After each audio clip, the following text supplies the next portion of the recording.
Everything's about people. What worries me is when we don't keep humans at the center and that we actually imbue technology with way too much sentience, way too much importance that, ultimately it is about us. Tell me the future entertainment. Where are we going? Neuralink by Netflix, coming soon. Exactly. If you look at the intersection between entertainment and technology, it's about telling better stories to people where they are.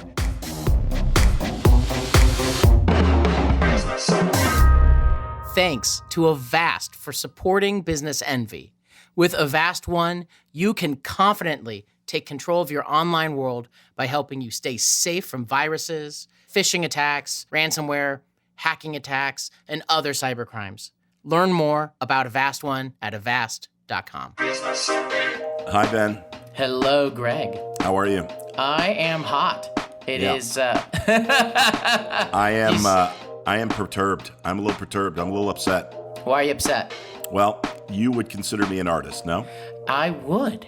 Mm-hmm. And how do you like your artists? Do you like your artists muffled? Do you like them censored? Do you like them completely into your control? Or do you find an artist that you feel is inspiring and inspired and you trust their work? That's why they're an artist. That's why you want their interpretation of whatever art they are putting out. Is that fair to say? It is, and I am in a long-term relationship with an artist, a playwright. So there you go. I really appreciate complexity in art. Yeah, and I turn on my computer, right? I turn on my computer, and I see what looks to me like a very scary future for artists. I see that artists are being replaced, and I don't like it. And I'm talking about visual artists. There's this thing, I don't know, I'm sure you know because you're Mr. Tech, Mr. Future, Mr. Everything, latest and greatest, DALL-E, which, by the way, the name of it is offensive because of one of my favorite artists.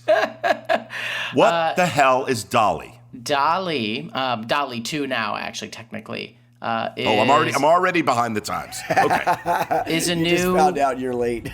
It's a new and super powerful tool for those who don't know, you literally type in some words and it will generate multiple different pieces of artwork based off of that. So the prompt could be something like a realistic photo of a Pikachu from whatever thing. And then it'll make a Pikachu that looks shockingly realistic. And this is becoming more and more in use in a whole bunch of areas. And there's a lot of debate, like you were talking about. Is this the end of art, or is this actually a boon to art? Yeah. Is it a new vertical? Is it something where we're going to be labeling it, putting an asterisk next to it and saying, well, this was DALL-E 2, so forgive the shittiness of this art. I mean, I look at it. There is an artist, by the way, named Octopus Caveman. If you don't know who he is, he's incredibly talented. I love his art. Octopus Caveman. That is a good name. Yeah, he's great, and you can follow him on Twitter and all the socials. But I've purchased a couple of his pieces of art. Nick, you are an amazing artist.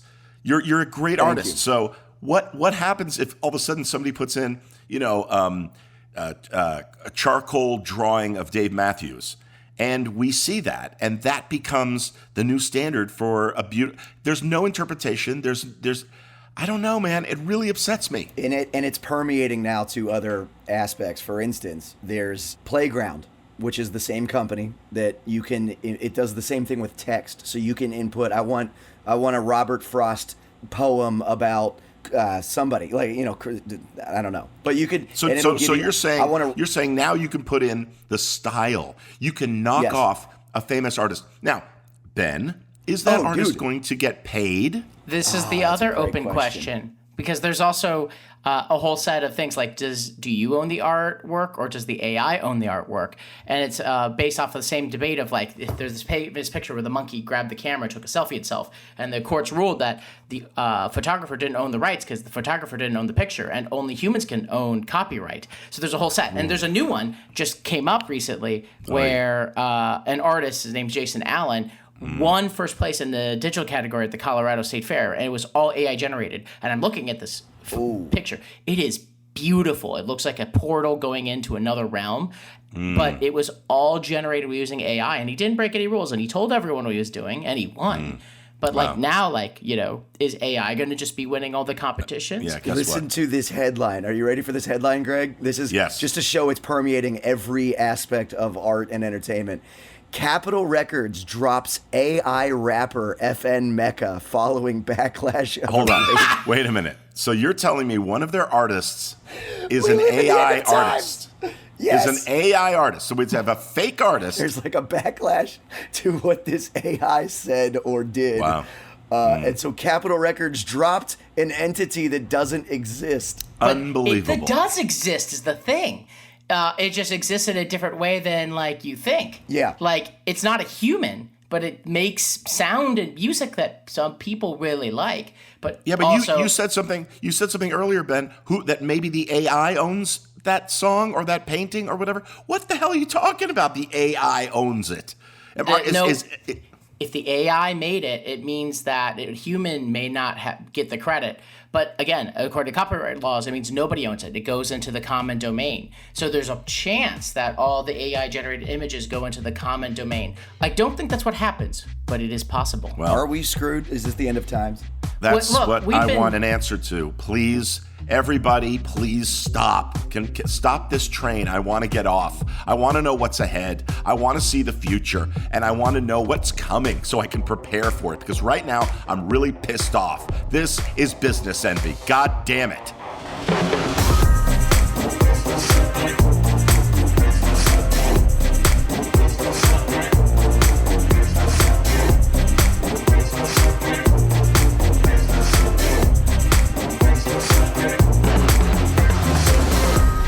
This is a friend of mine whose only job is to predict and understand the future.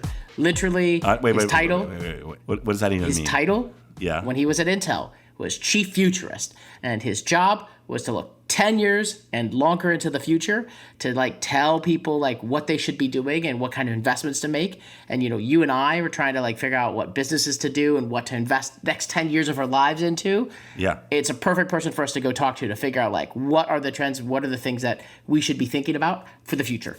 Okay, you're scaring the shit out of me, and I'm really excited at the same time. What a skill. I know. It's just like he's a Nostradamus of business in a way. Like, and how valuable is he? Do people actually listen to this guy? He has written multiple books. He's been hired by the military. He's been hired by giant corporations. He's been hired by nonprofits to help him think through the future. And he's going to help us to do it. He's been so gracious to give us some of his time. Okay, well, I can't wait to meet. What's his name? His name is Brian David Johnson. I sometimes by BDJ. BDJ. I'm going to start bringing every girlfriend I have to him and say, this one? Red flags everywhere, Exactly. Nick. Keep going. Right. Is he going to read my, is he like a tarot card guy? Is he, I'm just so fascinated at the term futurist. So excited to talk to this guest. Oh, we're rolling. Welcome to the Beard Show, where apparently everyone we bring on has the most incredible beards. Well, my beard is my wife.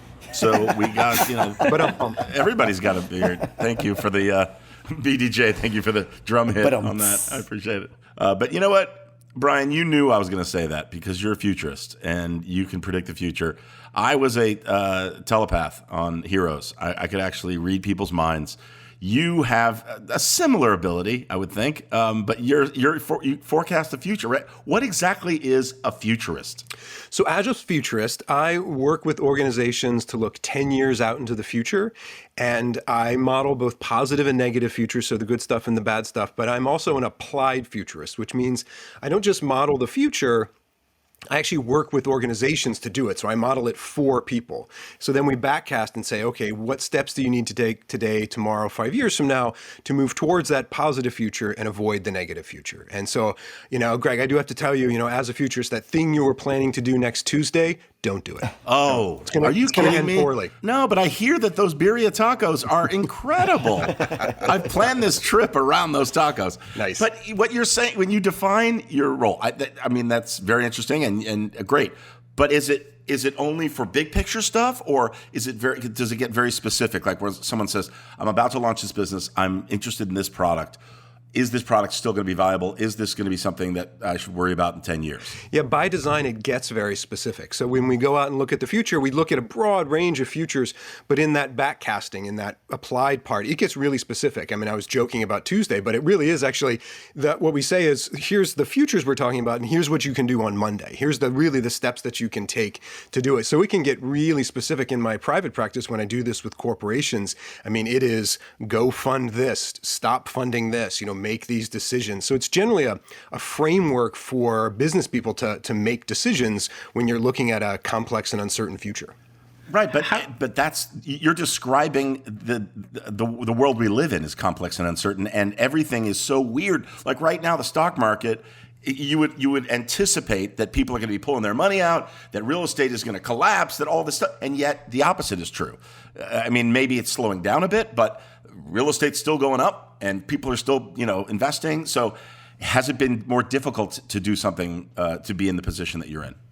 Not really, actually, because as I was, 10 years ago, because I do 10 years out. So 10 years ago, one of the things that we've been talking about is volatility. So that's really what you're talking about is things are crazy, like things are nuts, right? That's volatility and sort of this increased destabilization, which that's really the time we find ourselves in. I mean, to get a little boring, I mean, that's the legacy coming out of the 2007, 2008 recession, right? That crash really has these echoing effects as it goes on. And even as we've led into the pandemic and as we start to claw our way out of the pandemic, a lot of things got broken, a lot of things got upturned, and we're still kind of coming back from that, and we will be coming back for that for quite some time. And so part of what I do, that's why that long game is, at least for me, so interesting, because it gives you a while to say, okay, here's what we see coming, and then you can kind of track it along the way.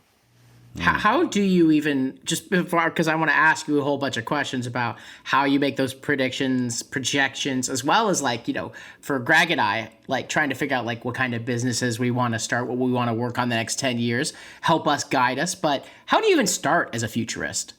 How does that even happen? You mean myself start as a futurist? Yeah, Where does that come from? Because you guys asked your about my origin story. Yes, I've been that's what I did this morning over coffee. I was like, "What is my origin story?" So I think I have it.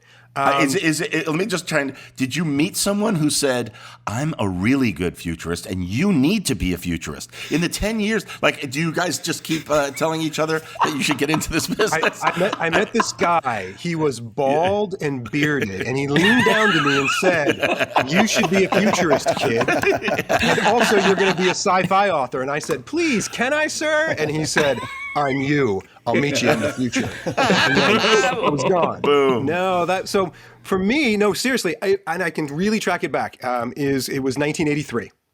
1983. I'm 10 years old. It's the summer. I've just gotten a TI 99, so for one of the first personal computers, and I'm coding like a beast. And I'm writing code, I'm writing games, and stuff like that. Again, I'm 10, so it's not that, it's not that over the top. But here's how geeky I am. Right back then, they had tape drives, and they were just like little tiny tapes, cassette tapes, and that was the hard drive, right? So I used to code on it, and then I would take it up and put it in the cassette player in my room, and I would listen to the binary code, the squeaks and squawks, as I was going to sleep. So right there, I'm a crazy nerd. I was putting myself to sleep with the sound of code. Then I hit the point with my parents, who are both engineers, who I was coding and I wanted to learn Fortran.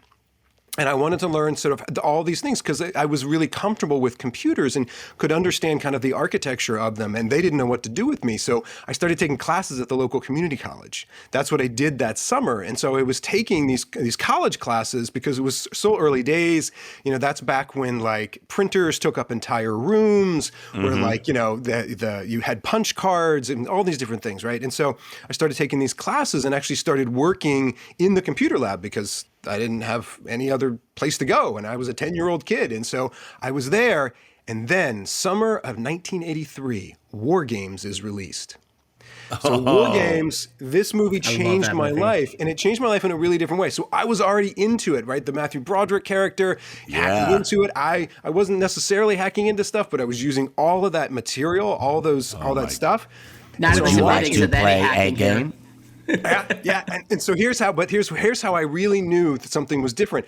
So I actually had to they're at NORAD, they're talking to Joshua, the artificial intelligence. I had to leave the movie theater. I had had a roast beef sandwich and a strawberry shake before it. I started getting all nervous, thought I was going to puke. Like I got so worked up, and I'm outside, I'm just pacing. Here's this little 10-year-old kid, like pacing back and forth. And I remembered why, and I had only really said it to somebody a few years ago. The reason why I was so tense, not is because I was worried about the Matthew Broderick character. I wasn't worried about global thermonuclear war. I was scared for the artificial intelligence. Wow. That was the character that I really was there for. And because I could understand, and I was thinking about AI and what could happen and how you could actually make humanity and bring it into machines and stuff like that. And so it has always been this weird contrast for me of like understanding humanity and narrative, but being able to understand technologies and systems and really complex systems and stuff like that. And I've pretty much, that's what I've been doing since the summer of 1983, all the way to today. It's this mix of like science fiction and science fact and taking a really different perspective. And I didn't know that that was a weird perspective until I told somebody. They're like, dude, you were worried about the AI? And I was like, yeah. They're like, you weren't worried about the destruction of the earth? I was like, not really. Exactly. And were you writing even back then? Were you creating? Were you sort of in that mindset as well? Yeah, I started writing science fiction stories and started writing stories when I was in 5th grade. Yeah, so that was like probably like 7. And tell me about your work. Like, where can people find it, and what is it? That you publish. Yeah, so I have a mix. So I do everything from science fact to science fiction. So I've written science fiction stories. Wrote a young adult novel called Wizards and Robots. I like to joke with people. Can you guess what it's about? Yeah, exactly. And it's this epic battle of wizards. Epic trip to Cabo. That's what it's about. It's really great. Let me tell you, it was so good we can't remember it. So in that story, and a lot of it's based on fact. So like the robots. So I build robots, and I've built robots for many years, and I build robots with kids.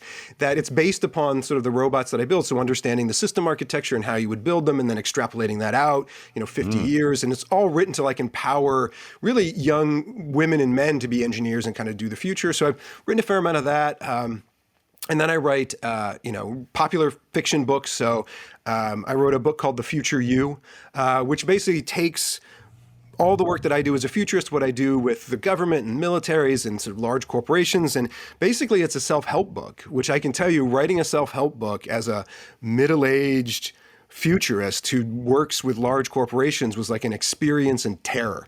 Like every chapter, because what am I going to tell any of you about the future of relationships? I mean, I met my wife before the internet. So like, Right. how am I going to give anybody that? But I basically in the book kind of say, if you have questions about the future, I can't tell you your future, but I can tell you as a futurist, here's how I think about it. And so there's that. And then if you want to get super nerdy, I write textbooks and things like that if anybody's really interested about threat casting and the work that I do. What I love that you've got two sides of your brain working together, the creative and the predictive or the science fiction side. It fascinates me because I am terrified at something that Nick and Ben introduced me to, this Dolly, where you can actually input, and you go to a website. And I'm so stupid when it comes to this stuff, but you can input, and say, Donald Trump as a French fry, and that's already out there. But something, you know what I'm saying? Like, are you scared of where this stuff is going as far as the creative community? I'm just selfishly thinking, for writers, script writers, and actors, and all this stuff. You see what they're doing with Tom Cruise, faking him, and deep fakes and all of that. Where are we headed with that? For me, those are just tools. I mean, so I do this, Greg, a lot with people. It's sort of like you can have a futurist on your speed dial, and I'm a little bit of a therapist about the future. So it's going to be okay, Greg. Take a deep breath. Thank you. So for me, technology is just a tool, right? Yeah. And it's actually about humans. And the thing when it comes to storytelling, human beings are story-believing machines. I mean, we love stories. It's the basis of our consciousness. I do work with neuroscientists, so people actually really understand how we communicate is by telling stories to each other. And so stories are intensely human. And the creativity that comes out of human beings is just intensely human. Like when it comes to algorithms and things like that, it's like 1 + 1 = 2. They're really good at math. But a human will say 1 + 1 = avocado. because we come up with really crazy stuff. And that's what's that serendipity, that storytelling, that perspective is really important, because human beings like other human beings. When it comes to technology, I tell people it's not about that. It's about humans first. And if we don't keep humans at the center, well, then that's going to be a problem. Like, we're really going to start having a problem with it.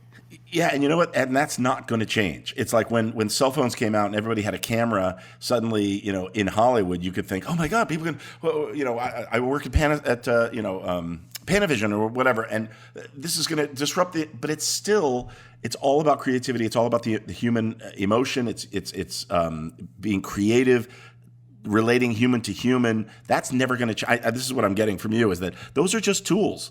And it can only enhance the creative process in the right hands, right? And we have lived through that time. So one of the things that I did back when I was the chief futurist at the Intel Corporation, part of my job, to date myself, is they brought me in to do smart TV. That was my thing. So I came in, I had this crazy notion that people would use the internet to watch television. I can tell you, back in like 1994, I was laughed at by 600 people straight into my face when I said this was going to happen. And you kind of get used to it after a while. And I even wrote a book about it called Screen Future. It was about the far off future of the year 2015. What exactly did you say then? I want to know, like, what did you say to them then? Well, look at that. Basically, I said it was called The Future of Entertainment, Computing, and the Devices We Love. I said it's the reason why it was called Screen Future. By the way, you can get this in like the technology history area, which is a bit of a mine, because it was written in the past about the future, and now it's in the history section. It's about the future in the past, about the past now. We got to go back to the future. Exactly. Yeah. So the crux of it, the reason why it's called Screen Future, is to say back then, remember, your TV was on the wall, your phone was in your hand, you made phone calls, your TV was what you got content from, your computer is where you did work. And basically the supposition of the whole book was to say, no, you need to think about it as a screen. It could be a big screen on your wall, a small screen in your hand, and it's going to be the place that you go to not only get entertainment, but to get connected with the things that you love. So games and social media and all those things. And this idea that we were at the turn of the century all into was that TV was the thing on the wall. And I was like, no, it's not. Yeah. And actually, so with that, what's been really fascinating, we've all lived through it, we have just come through and are arguably in the golden age of television, the golden age of entertainment. If you think about all of the different shows, all the different things, and all of that is enabled by all this technology, right? Absolutely. All those streaming devices. So I think you're right. We have incredible shows now. Like the capability to do shows that weren't even possible before, the capability to like put in some real budgets. I know that like some super interesting stuff Greg's working on. There's a whole bunch of just like, I don't know. I was just watching Severance yesterday and I was just like, my God, this is just great. There's so much great television that wouldn't have been made before these smart TVs and that type of thing. I mean, just because it was too niche and it was too now, but now because it's flattened out and you can reach people and you can use the algorithms. That was one of the big things we wrote about. You go to these streaming services, the search and the recommendation engine, I mean, that is the holy grail of how do you kind of bring these through. And that was part of my background, is sort of understanding how those algorithms work. So actually in my household, we actually talk to the algorithms. We actually look at them and go, oh, you think I'm that kind of person, huh? Oh, that's what you think I'm into. What about this? Right. And you can mess with the algorithms. This is just making me think about TikTok and how much it just perfectly understands who you are and delivers content that way. If things like DALL-E, if that stuff doesn't scare you, you have a unique perspective in that you also work with the military, you work with all these different, silos of civilization in future. What does scare you about the future of AI? What are the things that you're looking at? Like, I don't know, that could be a slippery slope there. I think there's two parts of it. I think one is when we don't keep humans at the center. So I always go back, and I've written about this. So I've written reports on information warfare, on deep fakes, on disinformation machines, and all these different things, right? And understanding what that might look like. And for me, when people approach this, they talk about technology, and we all do it, but you talk about technology like the technology is this thing, right? That, that the internet or AI is going to do this thing. And well, the fact of the matter is it's all created by people, and we put it out there and we go and do it. And what I tell people is that, everything's about people, it's about humans. So it starts with humans and it ends with humans, and it's got a lot of stuff in between. But like the AIs don't really care. Like AI, it's just a machine that we build to do something. And what worries me is when we don't keep humans at the center, when we don't understand that it is about us ultimately, and that we actually imbue technology with way too much sentience, way too much importance, that ultimately it's about us. And that's the one thing. And then the other one, which is just universal for me, I'm an optimist, because and that's a decision as a futurist. You're either an optimist or a pessimist. And by the way, that's not a great career decision, because it turns out people love pessimistic futurists. Like Sure, they want somebody to absolutely. come in and go, everything will end on Tuesday. That's what everybody wants to hear, but I'm not that guy. And the reason why I'm an optimist is exactly. Well, and you turn on your television, turn on any, go to any feed, go to anything, and it's always going to be these people telling you negative stuff. And I'm this guy who's there going, no, actually, it's all about humans. We control the future. The future isn't set. The future is built by people. And I've done this for 25 years, and I do 10 years out. So I've seen it. Like I've seen it twice. And you can actually see these things happen. And that's why I'm an optimist, because I say, let's not get together and build a future that sucks. Let's actually get together and build a future that's great. So let's do that. And so, Nick, what worries me is when people give that up. When people say, what will it be like in the future? And they give up their agency, the fact that they feel like they can't build their future, that they don't have the ability, however big or however small, to actually build their own future for their family, for their community. Because once you give up that agency, you let other people design your future for you. And that's never going to end well. That's never going to end well for you. And that really does worry me. I have a son who just graduated from LMU. And he is now out in the world, and then he's applying for different jobs, and he sees a tremendous amount of opportunity in front of him, which is exciting. I mean, I love vicariously living through his optimism, as you brought that up. And right now I told him it's a time for you to decide what you don't want to do, instead of like, I have to figure out what I want to do. It's like, no. This is a time for you to go, I don't want to do this or that. But now that I've got you. If you were taught, what is, from that old, that Dustin Hoffman movie where it's like plastics, you got to get into plastic. Like I think better than most can say, if you're going to think about getting into something that's really going to be big in the future, what would you tell someone like my son? What would be an area that he should really concentrate on? Well, I'll tell you a quick joke first. I would tell, first off, have I got a book for him? I use this with all my students. So a lot of my students, when they come and they say, what should I do with my future? There's this book, The Future You, that I mentioned to you, that has actually been really helpful with people. But so what I would say, number one is, technology. I'm a technological futurist. Everything I do, I'm a hammer, and that's my nail. And so that technology is going to be riven through our lives, that it's going to be everywhere. And it already is. Again, back in 1983, if you knew how to use a computer, you were a nerd. Now, everybody's a nerd because everybody uses a smartphone.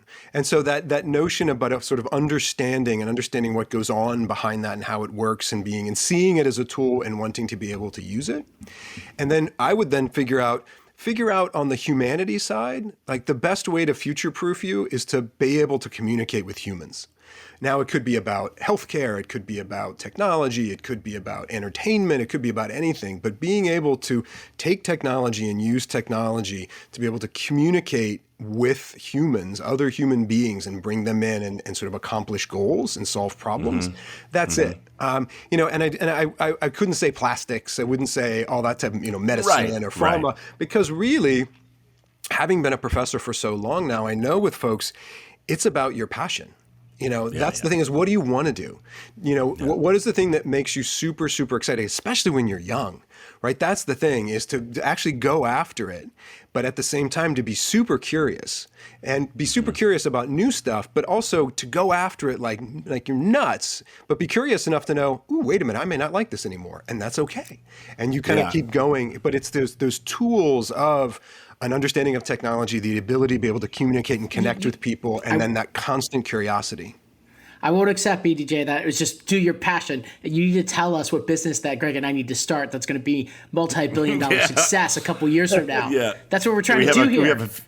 We have a few ideas, but I just want to say real quick, one thing that Ben did say that I thought was really insightful was he wants to do something creative, but that also affects people and affects change in a long-term way. Mm-hmm. And I thought, and I was like, okay, like we were watching. There was a report on an app. It's been out, for a couple of years, and Ben, you probably know about it, but it's to solve all of the problems that we have with the major problems where people are going hungry and all the food waste that we have in this country. And this is an app that lets you know exactly when food is going to expire. So you know what's available at your supermarket right now in that little section by the door in the back where they're selling stuff that's going bad. Our house, we go to the market, we spend a lot of money at the market, and we eat all that food that day or the next day. I have 3 big boys that eat like crazy. So expiration dates don't mean shit to me. It's like, so I can go, if I was worried about budget or whatever, I go there.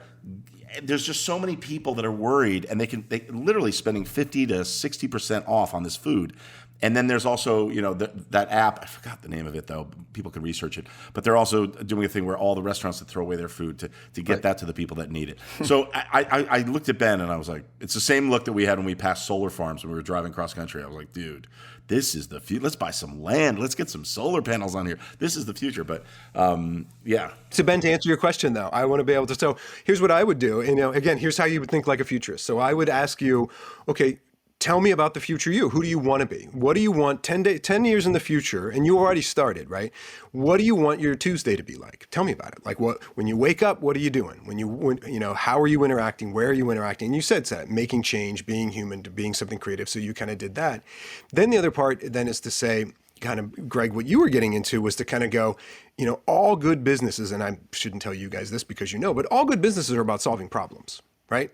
If you can solve a problem for somebody and you can do it for good value, you can make a business. I know it sounds really reductive. And then what I would just add to it, because of the time we live in, solve a problem and just do it with personality.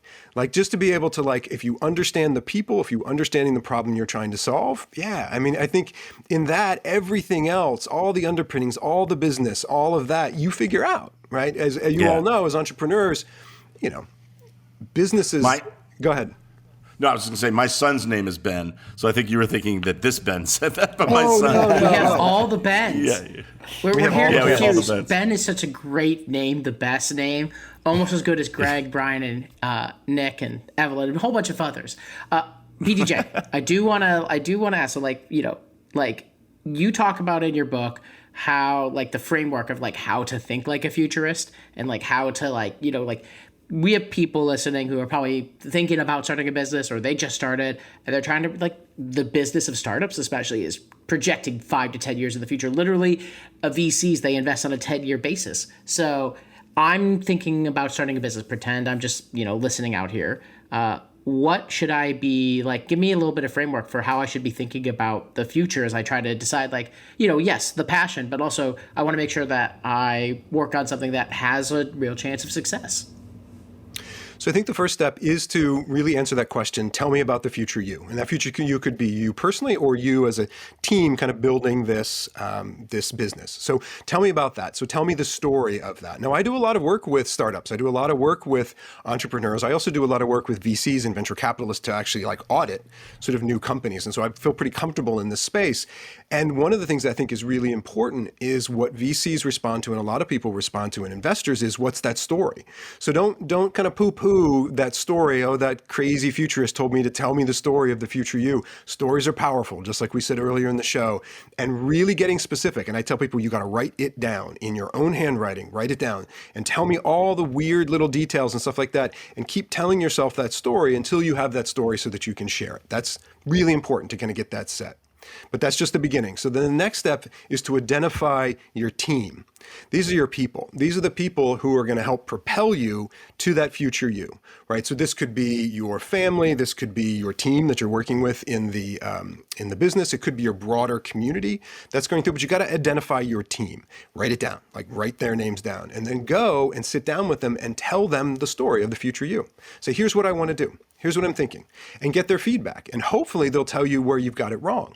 And they might say, oh, that's awesome, but what about this? And what about that? And that's a gift. If somebody tells you you're wrong, but here's what you can do, that's a gift. What this also allows you to do, though, is identify toxic people. And we all know toxic people. These are people who go, nope, can't do that. Nope, you're going to fail. Nope. Great. Thank them. Know that they're toxic people. And toxic people are just negative, just like dogs bark. Toxic people are just negative. So say thank you and then get away from them as quickly as you can, because they're not going to help you. They're going to drag you down. So you want people who are either supportive or are maybe negative, but they're also helping you to say, okay, maybe think about this. There's a big difference between negative and constructive, right? Negative is just like, this won't work, versus like, I really like you have a passion about this direction. Have you ever thought about X or Y that might enhance your chances? Very different kind of conversation. Yeah, what's interesting is I've always in these interviews that we're doing, I relate it back to entertainment and acting and everything, and it's that yes and improv thing where it's like don't just shut somebody down. When I have a writing partner and I look over and they're just like looking at what I'm writing and shaking their head, it's like, that's not going to help anybody. Like you just said, Ben, to go, yeah, I mean, no, you're onto something there. What about, just like pivot a little bit, but inspire, don't shut someone down. And it adds energy. You don't want people to take, when you walk away from them, you should feel better. You should feel buoyant. You should feel better. You shouldn't feel like they've taken a little piece of you. And that's a good way to kind of understand toxic people. So that's step number one. And as you go through and tell that story, you'll get better at telling it, you'll refine it, and then you'll get better at it. That's number one. Number two is identify the tools. So these are non-human. So what are the things out there that will help you? That could be technology, but also that could be industry groups, that could be education. There's all these different areas that there's resources out there. So what are the tools that are going to help you, going to propel you to that future you, right? So you've got your story, you've been telling your story, now you're starting to kind of take a little bit of action. And then the final step there is to say, okay, who's done it before? Who's actually not accomplished the future me, because everybody's an individual, and especially with new businesses, but who has kind of been close? Who's done similar stuff? These are those experts. And you'd be really surprised if you go to those experts, because now you're really good at telling your story.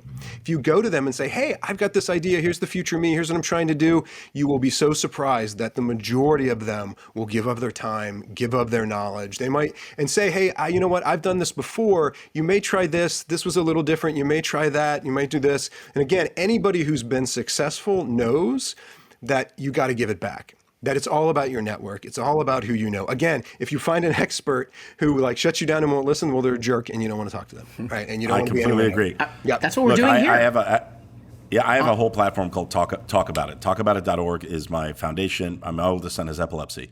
And I encourage people, you remove stigma. There's stigma attached to everything. There's stigma attached to failure in a business. You got to talk about this stuff. You got to not be afraid to talk to other people. I mean, this is exactly what we're doing here, Ben. You're right. I mean, this is why one of the things I was so excited to jump into this with you, because I was like, look, before we start a business, because I don't know if you know, but Brian, we tried to do this 10 years ago. We had this great idea, and we started going down this road, and it didn't fly, but for reasons more that Ben got really busy and successful, and I was working, and we just didn't get together. Greg got to be successful. Honest with you, he ended up, flying fighter pilots in space. Yeah. But it was more just our, we just didn't have the time to do it. But now we're like, all right, let's take the advice from amazing people like yourself. Ben, so happy we have sponsors, and one of them I actually really love. That's Avast. I know it protects me from, with cybersecurity features and stuff that I don't even need to necessarily know how they work, but it works, right? So today, Avast is much more, right? It is an all-in-one suite now. I remember Avast in the past being just antivirus, but Avast One in particular protects against like all sorts of different things, like phishing attacks. It includes everything from like scanning your computer for viruses to a VPN, which in particular I found really, really useful. So you can like turn it on, protect your network so that when you're connecting to like Wi-Fi in a random coffee shop, your stuff is not automatically taken. Mm-hmm. And it's scanning the new networks. It's looking through everything. You know what I think of when I come across companies like this and a suite like Avast One, I look at it and I go, you know what? I'll get it when I need it. No, that's not when you get this. You get Avast One now to protect yourself, because if you are attacked, it's going to cost you a lot more money than what Avast One, the suite, costs. Am I right? The malware and the phishing has become so much more sophisticated than it's ever been. You need to have protection. You need to have a tool that doesn't just do one thing like scan viruses. You need the whole suite to protect your computer, to scan for problems, and not even just that, just to make sure that your computer is like clean and like has a firewall. Okay. Avast One has all of that. Got it. So what do? They go to avast.com. Is that right? Yeah. Avast.com. Check it out. If I can, I'm in an elevator with you. I know who you are, and I want to get your opinion, your quick opinion about these things. I'm going to do it like a rapid fire, okay? Yes. Yeah. Tell me the future, entertainment. Where are we going? The future is great with entertainment because, again, it's all about people and it's all about telling good stories. If you look at the intersection between entertainment and technology, it's about telling better stories to people where they are. You'll see the evolution of the last 100 years of technology is getting closer and closer and closer to people. It first started on the stage, then it started moving to television, then it moved to movies, now it's in people's pockets. So it's all about telling stories to people where they are and telling good stories. So the future will be in their brain. We'll be able to entertain people without even them knowing. The Neuralink. Okay, Neuralink by Netflix coming soon. Exactly. Transportation. Where are we going with transportation? I know that's a broad subject, but it seems to be where Elon, where all these people are putting so much of their energy into. Where are we headed?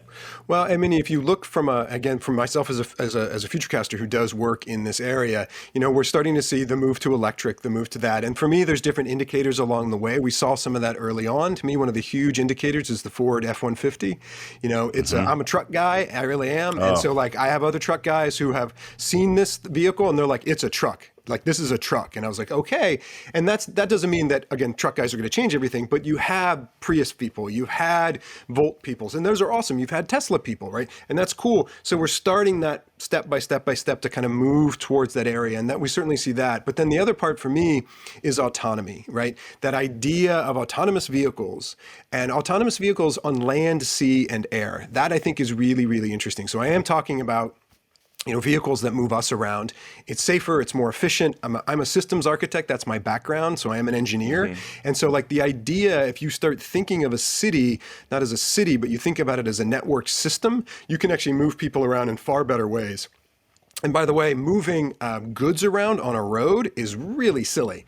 Yes. Why would you want to do that? And so you can start thinking about what that autonomy allows you to do in lots of other vehicles. And it's going to give birth to some strange looking vehicles, because if you think about every vehicle that we're in today, any transport that we're in today, you have a driver and you look a certain way. And there's things like windshields and there's things like that. I actually wrote a science fiction story about this once, where you had these two kids and they're obviously living in a time where there's autonomous vehicles and stuff like that. And they're in a barn and they're looking at this weird object and they don't know what it is. And they call it the strange thing.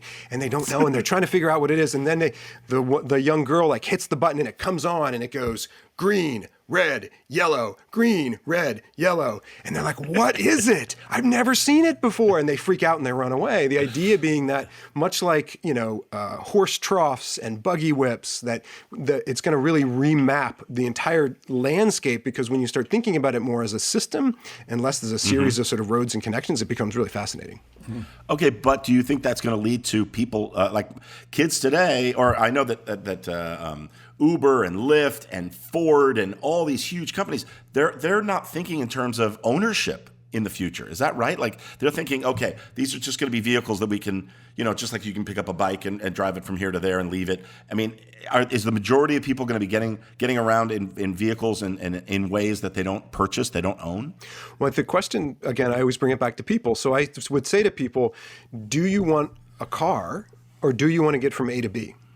And the majority of people will tell you, I just want to get from A to B. That's what all these sharing services have taught us. And again, you'll do it even more. So getting from A to B, if that's the goal, you'll just get from A to B. And we've all done that. Now, it could be owning a car, and there still will be people who own cars. There still will be that.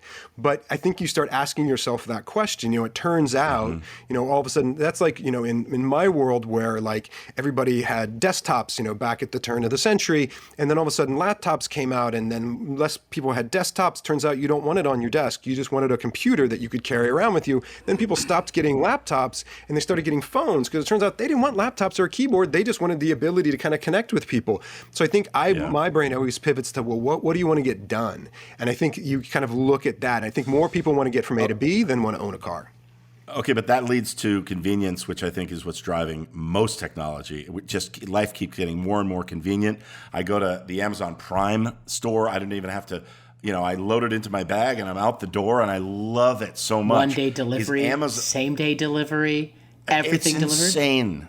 It's insane to me. where is Amazon going? Where are we going as far as will we get to a place where we will inventory our fridge? They'll know what we need when we need it, and they will deliver. Is that going to work? Or is it going to be, just so convenient? It's like, hey, because right now I'll call Instacart and someone delivers bananas, and I'm like, I wouldn't have picked these, because there's still that human element where I want to be able to pick the specific things that I want. Mm-hmm. But at the same time, I can't argue with the fact that during COVID, my life got so much easier. I mean, I just not sedentary, but I was like, I didn't have to get in the car and go to the store and deal with the thing, and it made it so much more convenient. Is that going to keep going towards that way? I think, again, it goes back to that. So what are we trying to accomplish? Like, what's your end goal? What's that future part? So that future state is, and certainly the pandemic taught us this, a lot of people just wanted the cat litter. They didn't want to go buy the cat litter. They didn't want to go and have a date to get cat litter. They just wanted cat litter, right? And so I think that's one way of thinking about it. But on the other hand, like you said, with bananas or fresh herbs, or actually wanting to go and take a walk with a friend or with a partner down to the local farmer's market, or down to the local thing. It doesn't even have to be that, down to the local mega store. But just because you want to go and have the experience of shopping. I mean, that's one of the things, because I've done a lot of work on the future of shopping, and shopping is not shopping. Shopping is this weird thing where some of it is warehousing and distribution, but some of it's entertainment. Some people think of retail shopping as a form of self-expression, and it is. And I think as we start to think about it like that, so you don't think about getting the kitty litter anymore, but you do think about wanting to go and try on that shirt. Some people don't want to, some people do. So like you said, I think it's starting to tailor. And for me, it's not so much about convenience, about optimization. Like, what are you trying to get done? And it allows us to optimize more and more. And that's what Amazon has been really good at. They are rigorous about constant optimization. But I will do a little cautionary tale there. Part of this depends upon where you live. And part of this depends upon where we are. So, you can't so I live on the north coast of Oregon. There's no same day delivery. Because I live on the edge of the world. I live at the world's end, right? And that's okay. That's actually where I want to live. But that idea that you can get it, now that's not a bad thing. It's just sort of where you are. And then also remember back to the pandemic, a lot of things you couldn't get. Like, actually, it did take 2 months to get kitty litter because there were shocks and destabilizations to the system. So we also need to make sure that there's a redundancy in there. And that's the threat casting person in me, to actually going, yeah, we should dial it for convenience, but we also need redundancy and safety and security. And it's finding that mix. I think that's what the pandemic really exposed, is you have to have some level of redundancy. It can't be all about optimization and profit. That's all great. That's really good. But we need to keep an eye, because we're still going to have these destabilizations. I have the last two rapid fires from me, because I think you've touched on these, but I think they're probably on the minds of everyone listening, and they're on the minds of me. I'll start first with economy. Like we're talking about, like, what's the economy going to be looking like in 10 years? What's changing? So as we mentioned at the top of the show, so as we came through 2007, 2008, this was a seismic shock. This was huge, right? What happened sort of globally. And that really remapped as the economy. And so from that point, you've seen a lot of inequities, you've seen a lot of destabilization. And then 2020 happened, right? So and then we had the pandemic. And I do a lot of work at trade associations, do a lot of work with business professionals. And what happened in 2020, you can't underestimate. I'm not a fearmonger, and we all lived through it. But you had a global economy that went from cooking and being efficient and not doing so great in some areas and other to zero. Yeah. Overnight. And basically, we don't know what got broken. We're still coming back, right? We're not back 100%, but there are things that are happening. There's things around supply chain. There's things about economics. There's things about real estate. Things got broken, and you don't know. It's kind of like a car wreck. It's like trauma. And that's what we're going through now. And from an economic standpoint, Ben, I think that's what we're learning, is we just got cleared to stand up out of the hospital bed. And the doctor's looking at us now going, can you feel your toe? Can you feel your foot? Can you feel that? And we're really, I think, and so you're going to be seeing, especially over the next couple of years, we're sort of learning what got broken and then figuring out how to fix it. That is an optimistic way to think about it too. Like, we're getting better. Yeah, I was just going to say, it also showed us, do you need that foot? Do you need that toe? I mean, do I need to go to an office to sit in a room that's specifically for me, or can I do it at home? There's so many businesses that are shuttering they finally got out of their real estate contract, and they're like, we don't have to pay that. They're saving a tremendous amount. Yes, that human interaction is so valuable, and it depends business to business. But I think a lot of people saw that and said, wait a minute, we could save a fortune here and still, be just as efficient as a company. Yeah, a lot of the business I work with, you begin to see that shift that happened. And so now they're asking themselves, how do we want to come back? They would say, okay, we're not going to be there, 5 days a week, but people do want that interaction. They do want that. You have people like Goldman and Sachs and some of those other folks are like, well, we need to mentor people. And there are a lot of young people who are like, yeah, I want to go. That's where you build your team. That's where you build things together. And it's really important. That's why you live in a city and you do that type of stuff. But then some other people won't. And you begin to see for the culture, again, for me, it's all about people, right? For your people, especially if you're a business leader, if you're running a business, to say, well, what's your culture? What do your people want? What does that look like? I have one person who works in the entertainment business they're actually based in San Francisco. And they were like, we're hiring remotely, and and what are we going to do? And we know we're going to need some face-to-face interaction. And I was like, wait. You're in San Francisco, and no shade to any other, but you're in San Francisco. You tell me I need to come to San Francisco for a week or two, 3-4 times a year? That's a perk.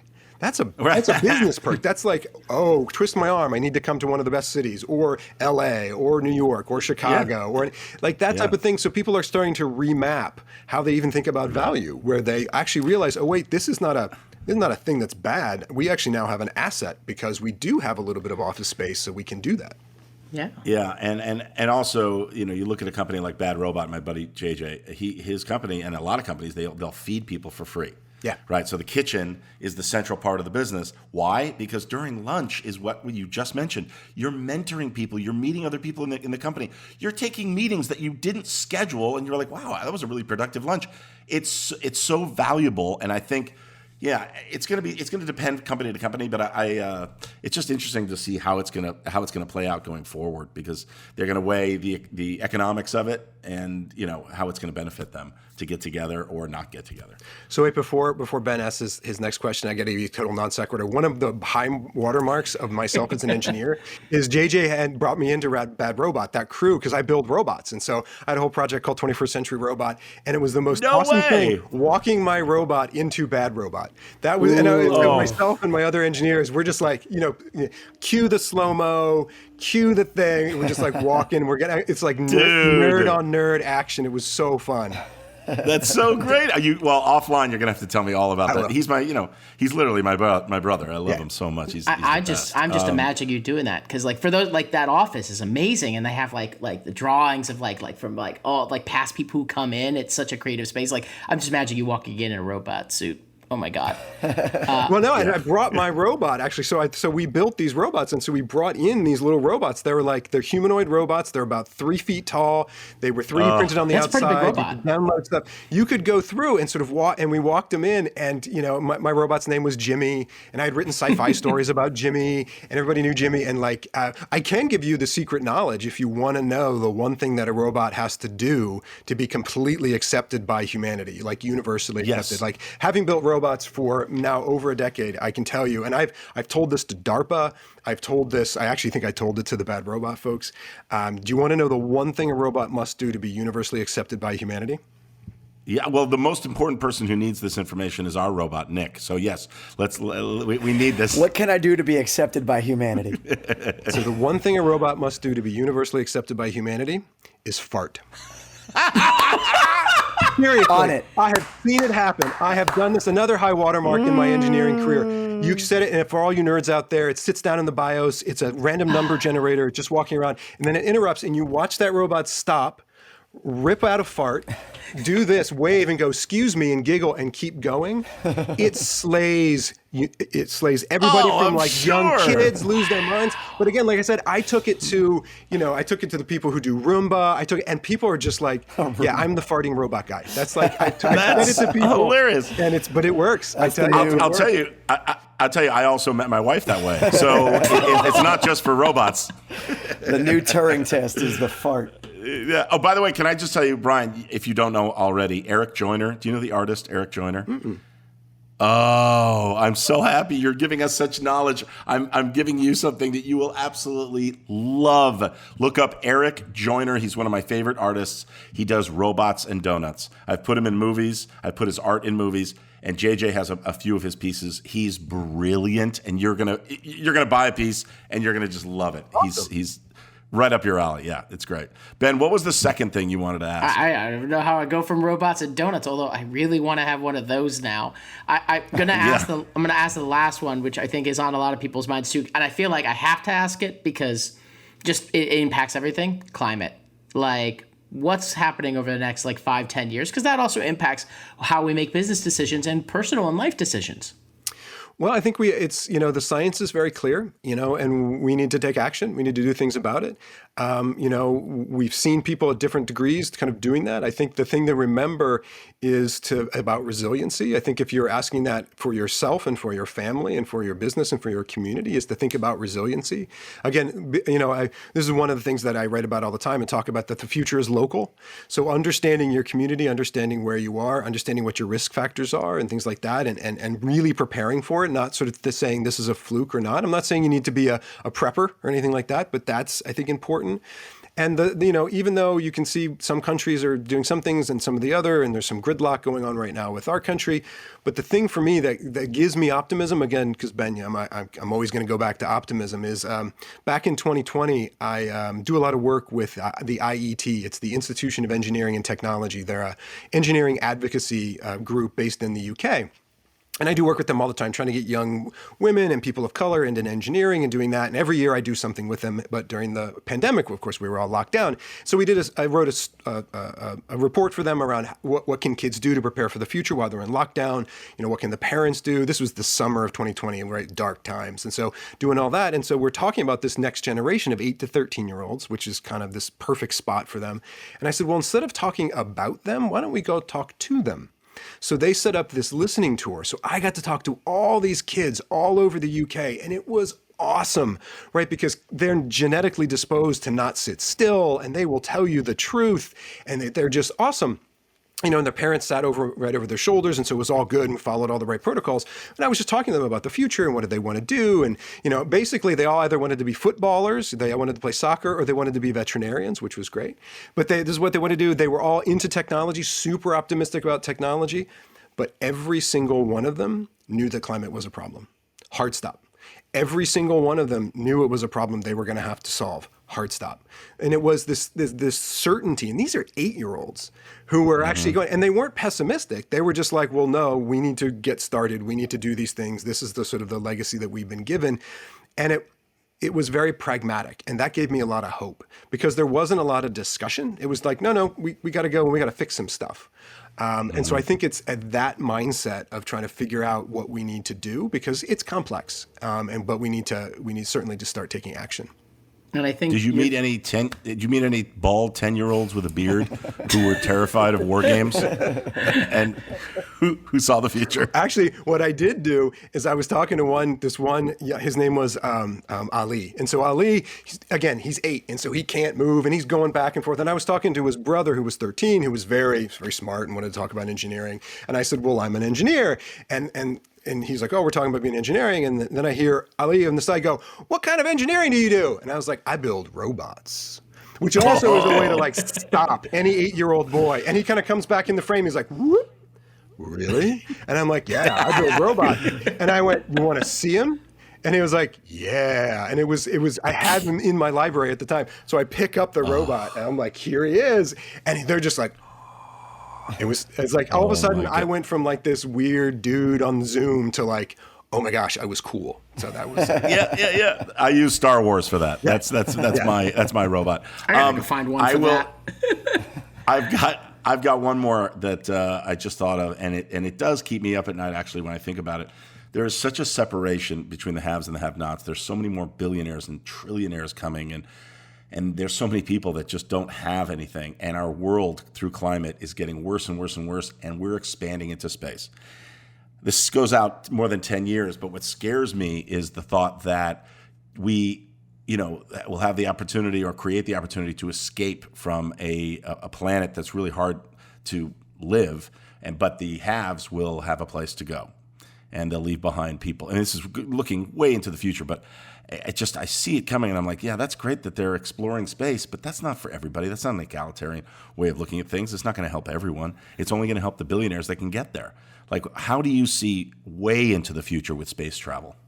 So I generally only do 10 to 15 years. That'll be my caveat. But I actually do a lot of work in space. I actually do a lot of work with companies that are doing that. I've done quite a bit of work with NASA in the past and JPL, and kind of thinking about what that might look at and the reality of it. Like, what do we got to do? I'm speaking later this year on the supply chain of space, right? So, okay, what do we need to do? How do we kind of go and get there? So I kind of feel good about kind of having that pragmatic past. I think you're right. That's one of the things I always tell when I'm having these talks with people, that, we do have this aspiration to get off the planet. People have had that for centuries and centuries and centuries, thinking about getting off the planet. And I think that's a good thing. I think that gives us hope. It gives us aspiration. It gives us the ability to understand. And this is what, right, that astronauts talk about all the time. When you see that tiny little blue speck, you realize, oh my goodness, we are in this all together. One of my favorite people who influences me is Carl Sagan, right? And Carl Sagan will actually talk about, where we are in the universe. We're not at the center of the universe. We're like in a weird suburb. Like, we are not the center of this drama. We're not. So true. This is not our story. We're just in the weird wings of what's going on. And so it makes people kind of understand that we're all in this together. And for me, it's that togetherness. So when it gets back to inequity, when it gets back to climate, again, for myself being an applied futurist who thinks about these things, I think about business and commerce and things like that. Inequities are not good for business. Climate, it's not good for business. Like, if you start looking at, and I think when people start to look at it in that way, it's not good for people. That's true. It's not good for the planet. That's true. But even as some of these engines of commerce and capitalism and extraction of things from the earth, we actually understand that at some point that it's actually not good for that. It's not really sustainable in that way. And then you're starting to see some people kind of make that change. And for me, that's kind of as I look out there, because really when you go 15, 20, 30, 40 years into the future, it's really aspirational, because we really do. We've got a long runway if you're really looking out there. And that's, I think, the thing for me, is that if you can value the creativity, the insane genius of every individual, that's actually where you start harnessing, and we can do great things like getting to space. And because there's so many people who are untapped potential. They're just walking around untapped potential. That is. Well, you're making me feel better. That gives me hope. That greed gives me hope. The greed of trying to benefit. You can't be successful anywhere without critical mass, and that's exactly right. You got to get everybody to space to be successful. And I wrote a book on that, actually, Greg, a long time ago. It was called Humanity in the Machine: What Comes After Greed. And I spent a whole time. It was also about Wall Street, and it was about this. And I went through it and I said, there's nothing wrong with profit. Profit's fine. That's good. And so I started to describe, well, what's wrong, kind of getting at what you were talking about. And greed was profit in excess. It was unchecked that, and that was bad. And so I actually then went around in the book and found people who were having great profit, being great successful, but saying, what are you also optimizing for? What are you also trying to do? And some people were doing it for equity. Some people were doing it for giving back. And so that you can sort of make that decision, because greed is a decision, right? Greed is that decision. And so we do have that decision to make, and understanding that, greed excess doesn't win. Greed doesn't win.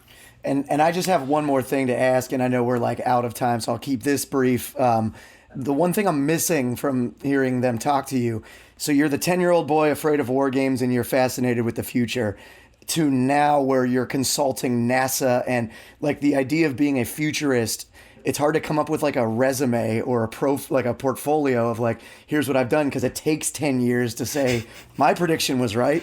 How do you get from that 10-year-old boy, like what did you do early in your career to then become a futurist for, consulting companies?